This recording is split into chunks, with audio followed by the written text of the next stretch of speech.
कॉली अल्हम्दुलिल्लाह। मैं राहिला सलीम डॉक्टर मोहम्मद सलीम की वाइफ हूँ। अल्हम्दुलिल्लाह हम लोग भोपाल से बिलोंग करते हैं। मेरे हस्बैंड ने पहले इस्लाम कबूल किया, एक जैन फैमिली से बिलोंग करते हैं। मैं अग्रवाल फैमिली से थी, मेरा पुराना नाम मानसी अग्रवाल था। और मेरे हस्बैंड ने जब इस्लाम कबूल किया तो मेरे लिए मेरी लाइफ का बहुत एक शॉकिंग इंसिडेंट था। मैंने फर्स्ट टाइम किसी को पहली बार देखे, मैंने किसी को नमाज़ पढ़ते हुए देखा। मैंने अचानक ही अक्सर करके एक पर्टिकुलर टाइम होता था और ये घर से कहीं चले जाते थे और मैं इनसे पूछती थी कि आप कहाँ जाते हैं, तो ये रिप्लाई करते थे this is none of your business, you have to do your job. तो मैं भी खामोश हो जाती थी।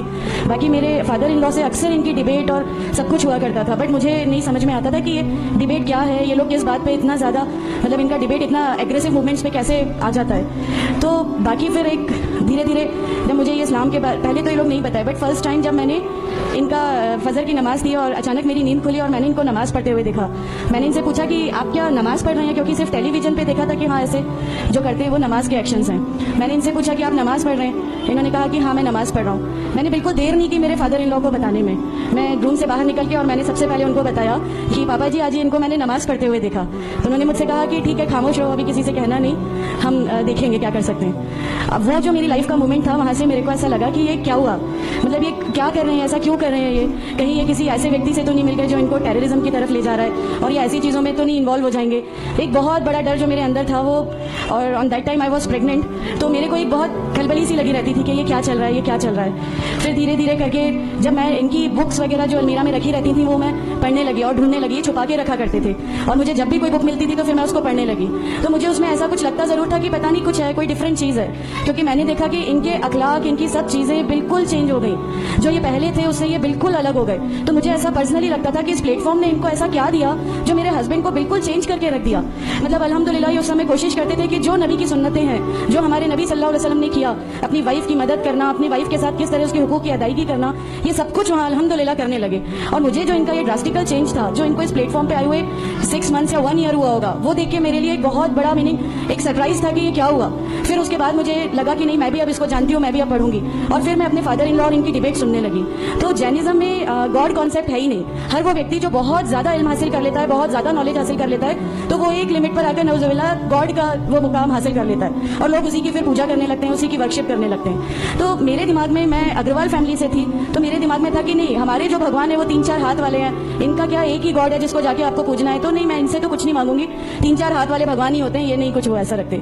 तो वहां से एक थोड़ा सा डिस्ट्रैक्शन मेरे को गॉड कॉन्सेप्ट का आया, और ईश्वर है जो इस दुनिया को चला रहा है, ये हमेशा मेरे जहन में रहता था। तो मुझे मेरे फादर इन लॉ कहीं ना कहीं उस प्लेटफॉर्म पे आके गलत लगने लगे कि नहीं ये जो कह रहे हैं वो सही है और इनकी जो डिबेट है उसका एंड जो है वो ये सही है। फिर धीरे धीरे करके मुझे इनकी चीज़ों पे यकीन आने लगा अल्हम्दुलिल्लाह।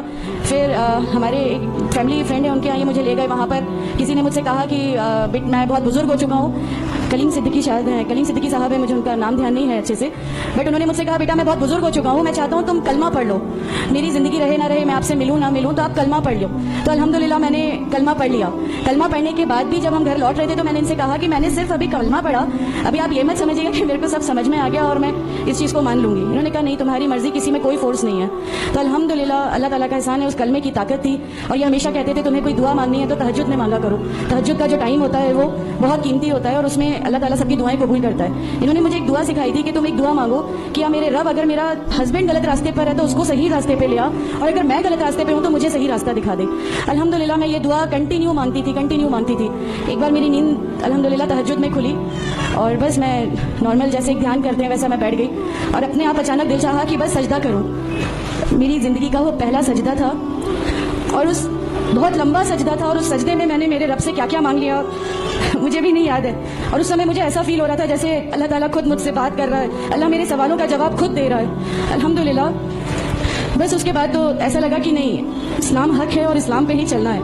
उसके बाद फिर बहुत सारी परेशानियां लाइफ में आई, सब कुछ आया, बट अल्हम्दुलिल्लाह अल्लाह का एहसान है कि अल्लाह ताला ने हर परेशानी, हर चीज़ को ऐसे ले लिया कि हम लोगों को कभी एहसास ही नहीं होने दिया कि ये कोई परेशानी थी। ऐसा लगा कि अल्लाह की पूरी राह में हम लोगों को रिवार्ड ही मिलना है इस चीज़ का, और अल्लाह हमें इसका रिवार्ड ही देता चला जाएगा अल्हम्दुलिल्लाह।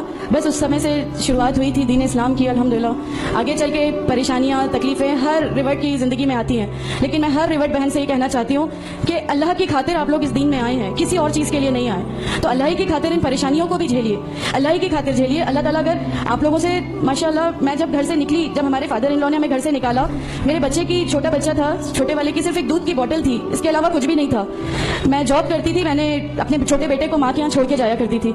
मेरे मम्मी पापा बहुत ज़्यादा मतलब हम लोगों से डिटैच नहीं हुए थे, एक मोहब्बत थी उनको हमसे, तो उस मोहब्बत के कारण मतलब उन लोगों ने कभी हमारा उस लेवल तक अपोज नहीं किया जो इन लॉज की तरफ से आया।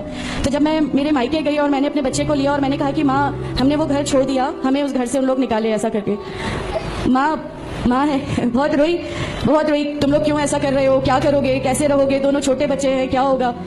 मैंने कहा कि माँ आप सिर्फ एक माँ हो ना, वो मुझे 70 माओं के बराबर मोहब्बत करता है, तो जो रब मुझे मेरी 70 माओं के बराबर मोहब्बत करता है वो कैसे इस दुनिया में मुझे रुस्वा कर सकता है। सिर्फ एक छोटा सा ये विश्वास था, अल्हम्दुलिल्लाह उस विश्वास को रखते हुए सारी चीजें, सब परेशानियां ऐसे अल्लाह ताला ने ले ली कि उसका मेरे पास कोई मतलब कहने के लिए भी शब्द नहीं है, अल्हम्दुलिल्लाह। और मैं आप लोगों से सबसे गुजारिश करती हूँ, और अगर अल्लाह ने मुझे आप लोगों की एक ऐसी बहन बना दिया जो आपकी परेशानियां, आपकी हर उसमें, हमारा घर, हमारी सब कुछ अल्हम्दुलिल्लाह आपके लिए है, क्योंकि हम लोग ठान के बैठे हैं हमारा जीना मरना, हमारी नमाजें, हमारा सब कुछ सिर्फ अल्लाह के लिए है, और यही से यही लेके हमको जाना है, कोई जवाब हमें नहीं मिलेगी। अस्सलाम वालेकुम व रहमतुल्लाहि व बरकातहू।